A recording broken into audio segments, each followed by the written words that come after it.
nós tomamos nota que o Parlamento de Aruba praticamente não arriba diálogo e maneira de usar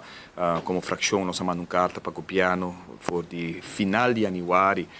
que mais que 5 lunas passar acaba e ainda nós não há reunião pública aqui para pôr dar informação à comunidade de Aruba é uma discussão assim importante uma discussão que tem mais que 5 anos andando pero que aparentemente a maneira que o governo mesmo mostra nós de uma reunião porta será que dentro de 3 quartais de ano aqui o mês apresentar uma proposição na Conselho de Ministros de Reino e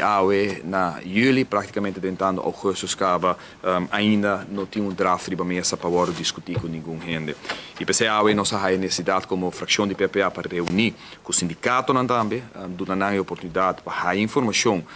que nota besta hora transmitir de uma forma abrir democraticamente de parte do governo nem com o parlamento está recentemente apenas a uma reunião porta será caminho com a nível ambtelijk bem com uma apresentação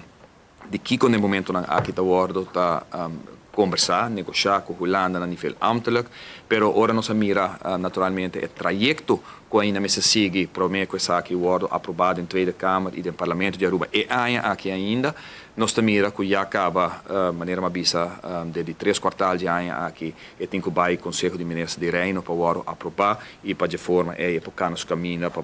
chegar agora na Tweede Kamer finalmente no Parlamento de Aruba. Nós está preocupado, nós sabemos que acaba bem com a democracia do país Aruba, democracia parlamentar, a autonomia do nosso país, que tanto a bordo lutar, brigar, discutir, para não estar o país que não está, para não estar base de nos mescas, maneira que a bordo chamada em luta de anos 40, que agora concretizada em Estados a parte depois e eliminação de fecha de independência, essa aqui naturalmente é uma ameaça direta para